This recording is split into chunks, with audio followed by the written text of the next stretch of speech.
Welcome back to secret banker, आपका नया regulatory translator. एक डिस्क्लेमर देना चाहता हूँ। ये वीडियो सिर्फ एजुकेशनल और इन्फॉर्मेशनल पर्पस के लिए बनाया गया है। इसे legal advice, compliance advice, regulatory advice या बिजनेस रिकमेंडेशन के रूप में नहीं लेना चाहिए। कोई भी बिजनेस कंप्लायंस या ऑपरेशनल डिसीजन लेने से पहले official RBI circular, draft direction और अपने प्रोफेशनल एडवाइजर्स को जरूर रेफर करें। इस वीडियो में शेयर की गई व्यूज और एनालिसिस जनरल अंडरस्टैंडिंग के लिए है और ये हर इंस्टीट्यूशन या बिजनेस मॉडल पर सेम तरह से अप्लाई नहीं होती है। शुरू करते हैं। मुझे पता है कि केवाईसी बहुत आसान होती है, बट इसको समझना थोड़ा डिफिकल्ट हो सकता है। इसको नज़र में रखते हुए तुम्हारे लिए मैं केवाईसी का सीरीज लाया हूँ, बड़े ही आसान शब्दों में, जिससे अपने बच्चों और पेरेंट्स दोनों को एग्जाम्पल के साथ समझा सकते हो। वीडियो 3 पार्ट में होगा, बट बहुत कुछ ऐसा सिखा जाएगा जो तुम्हें कभी भी ध्यान से सोचा नहीं होगा। Episode 1, why banks keep asking for KYC again and again. एक बार सोचो, तुम्हारा सैलरी अकाउंट है, हर महीने पैसे आते हैं, ईएमआई कट जाती है, बैलेंस देख के दिल थोड़ा सुकून पाता है। फिर एक दिन एक एसएमएस आता है, dear customer, please complete your KYC immediately और योर अकाउंट सर्विसेज में बी रेस्ट्रिक्टेड। तुम फोन रख देते हो, सोचते हो ये क्या बात है, मैं तो ऑलरेडी कस्टमर हूँ। पैन दिया है, आधार दिया है, अकाउंट चलती है, सैलरी आती है, फिर भी केवाईसी। हाँ, तो तुम अकेले नहीं हो। ये सीन इंडिया के करोड़ों बैंक कस्टमर के साथ बार बार रिपीट होता है और ज्यादातर लोग इस एसएमएस को इग्नोर कर देते हैं जब तक अकाउंट फ्रीज नहीं हो जाता। चैप्टर 1, केवाईसी का मतलब क्या है। सच में केवाईसी का मतलब नो योर कस्टमर है। सुनने में सिंपल लगता है, बैंक तुम्हें जानना चाहता है, ठीक है, लेकिन ये जानना इतना भी सीधा नहीं है जितना लगता है। जब बैंक तुमसे केवाईसी मांगता है तो वो सिर्फ ये नहीं पूछ रहा कि तुम कौन हो, वो ये कंफर्म करना चाहता है कि पहली बात, जो तुम हो वही अकाउंट में लिखा है। दूसरी बात, तुम्हारा एड्रेस आज भी वही है जो पहले था। तीसरी बात, तुम्हारी फिनेंशियल एक्टिविटी तुम्हारे प्रोफाइल के साथ मैच करती है। और चौथी बात, कोई और तुम्हारे नाम पे अकाउंट नहीं चला रहा। ये एक ट्रस्ट वेरिफिकेशन सिस्टम है। बैंक एक बार ट्रस्ट करती है जब तुम अकाउंट खोलते हो, लेकिन वो ट्रस्ट रिन्यू करना पड़ता है बार बार। और इस ट्रस्ट रिन्यूअल के पीछे है एक पूरा रेगुलेटरी फ्रेमवर्क जिसमें आरबीआई की इन्वॉल्वमेंट है। चैप्टर 2, पैन दिया, आधार दिया, फिर भी केवाईसी क्यों? यही तो कंफ्यूजन है ना। तुम अकाउंट खोलते वक्त पैन कार्ड दिए थे, आधार दिए थे, फोटो भी दिया था, सिग्नेचर भी लिया गया था, सब कुछ वेरीफाई हुआ था, फिर बैंक बार बार क्यों मांगता है? सुनो, पैन और आधार एक जगह की इंफॉर्मेशन कंफर्म करता है, एक स्पेसिफिक मोमेंट पे, जिस दिन तुमने अकाउंट खोला। लेकिन जिंदगी बदलती रहती है, शायद तुम्हारा एड्रेस बदल गया है, नई नौकरी लग गई है, नई सिटी में ट्रांसफर हो गए हो, शायद तुम्हारा मोबाइल नंबर चेंज हो गया है, शायद तुम्हारा इनकम लेवल ड्रामेटिकली इंक्रीज हुआ है, शायद तुम्हारा सिविल स्टेटस बदल गया है, शादी हो गया है या फिर डिवोर्स हो गया है। बैंक के सिस्टम में जो इन्फॉर्मेशन है वो आउटडेटेड हो सकती है, और आउटडेटेड इन्फॉर्मेशन के साथ चलने वाला अकाउंट एक कंप्लायंस रिस्क बन जाता है, बैंक के लिए भी और रेगुलेटर के लिए भी। इसलिए केवाईसी सिर्फ एक फॉर्मेलिटी नहीं है, ये एक लिविंग ब्रीदिंग प्रोसेस है जो टाइम के साथ अपडेट होनी चाहिए। चैप्टर 3, कस्टमर रिस्क कैटेगरी, तुम्हारा नंबर क्या है। अब यहाँ एक चीज है जो बहुत कम लोग जानते हैं। जब तुम बैंक में अकाउंट खोलते हो तो बैंक तुम्हारा अकाउंट को एक रिस्क कैटेगरी देती है, लो रिस्क, मीडियम रिस्क या हाई रिस्क। ये कैटेगरी कोई नंबर या ग्रेड दिखता तो नहीं है, लेकिन एग्जिट करता है तुम्हारे अकाउंट के बैकएंड में।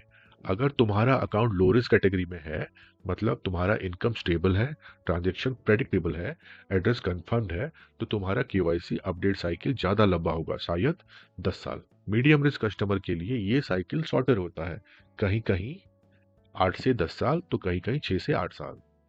हाई रिस्क अकाउंट, उनके लिए तो ये प्रोसेस ऑलमोस्ट कंटिन्यूस रहता है। लेकिन यहाँ इंटरेस्टिंग बात यह है, तुम्हारे रिस्क कैटेगरी फिक्स्ड नहीं होती, वो चेंज हो सकती है।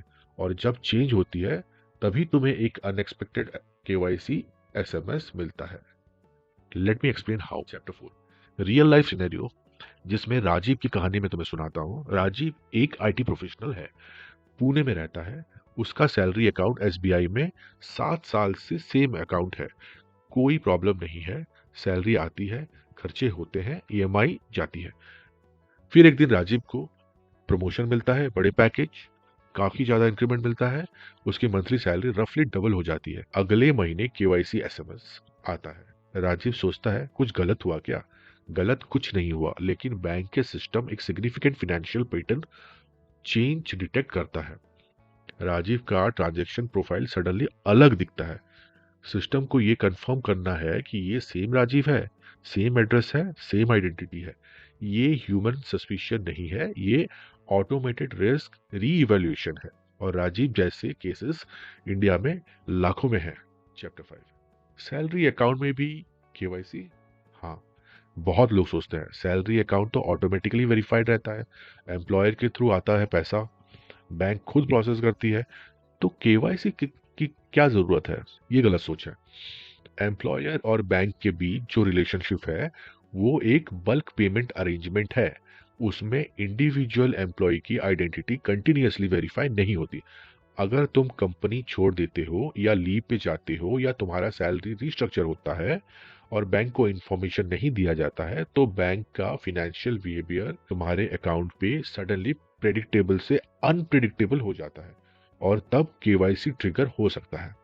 सैलरी अकाउंट होना कंफर्ट देता है, लेकिन केवाईसी ऑब्लिगेशन से एग्जेम्पशन नहीं देता। चैप्टर 6, वॉलेट, क्रेडिट कार्ड और ओल्ड अकाउंट्स। चलो थोड़ा ब्रॉडर सोचो। केवाईसी सिर्फ सेविंग्स अकाउंट तक सीमित नहीं है। डिजिटल वॉलेट्स, पेटीएम, फोन पे, भीम, ये सब भी केवाईसी रेगुलेटेड एंटिटीज हैं और इनके अपने केवाईसी टायर्स होते हैं, मिनिमम केवाईसी या फुल केवाईसी।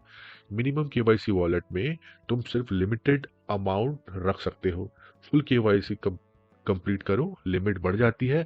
अगर फुल केवाईसी एक्सपायर हो जाए तो अपडेट ना हो तो वॉलेट सडनली रेस्ट्रिक्टेड हो जाता है, लोड नहीं होता, ट्रांसफर भी नहीं होता। एक यूजर ने रिपोर्ट किया, वो एक इंपॉर्टेंट पेमेंट करने वाला था, वॉलेट में पैसे थे लेकिन ट्रांजैक्शन फेल हो गई।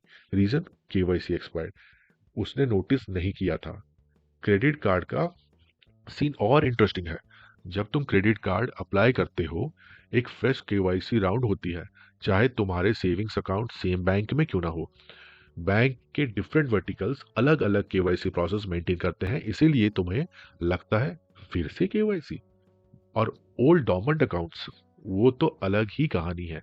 एक बार एक्टिवेट करो, पूरी फ्रेश केवाईसी देके, क्योंकि एक अकाउंट जो सालों से यूज नहीं हुआ, उसकी आइडेंटिटी प्रैक्टिकली एक्सपायर्ड हो जाती है सिस्टम के लिए, और यहाँ पे फ्रॉड होने का भी चांसेस ज्यादा रहता है। अगर केवाईसी इग्नोर किया तो क्या होगा? Chapter 7, simple answer, account restrict हो सकता है, लेकिन ये रेस्ट्रिक्शन भी स्टेज में आती है। पहले एसएमएस रिमाइंडर जाते हैं, फिर ईमेल्स जाते हैं, फिर फिजिकल लेटर जाता है, फिर शायद ब्रांच आपको कॉल करता है। उसके बाद आपके अकाउंट में रेस्ट्रिक्शंस लगते हैं, मतलब तुम अकाउंट में पैसे रिसीव कर सकते हो लेकिन निकाल नहीं सकते। एक्सट्रीम केसेस में अकाउंट टेम्परेरीली फ्रीज हो सकता है, मतलब ना आप क्रेडिट कर सकते हो ना डेबिट कर सकते हो। ये आरबीआई गाइडलाइंस के अंडर बैंक को ये करने का हक है और बैंक इस हक का इस्तेमाल करती है, क्योंकि उन पे रेगुलेटरी पेनल्टी आ सकती है अगर non KYC account continue to operate करते रहे। तो ये सिर्फ तुम्हारा प्रॉब्लम नहीं है, ये बैंक का भी प्रॉब्लम है।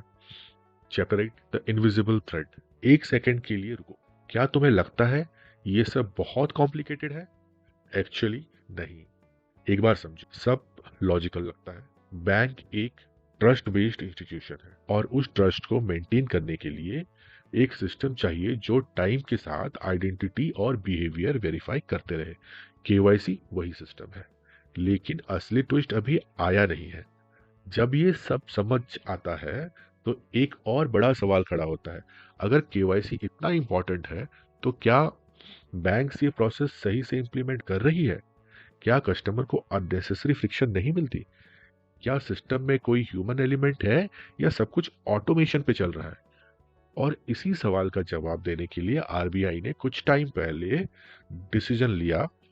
कुछ रूल्स क्वाइटली चेंज हुआ है, लेकिन असली ट्विस्ट तब आता है जब रेगुलेटर क्वाइटली रूल्स चेंज करता है। इस सीरीज का एपिसोड 2 में हम डिकोड करेंगे वो चेंजेस जो आरबीआई ने केवाईसी के बारे में क्वाइटली इंप्लीमेंट किया, और क्यों ये चेंजेस तुम्हारे लिए एक्चुअली हेल्पफुल है। अगर तुम जानना चाहते हो तो एपिसोड 2 जरूर देखो, सीक्रेट बैंकर 4 पे।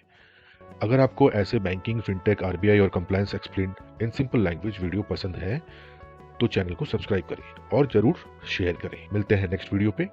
जय हिंद।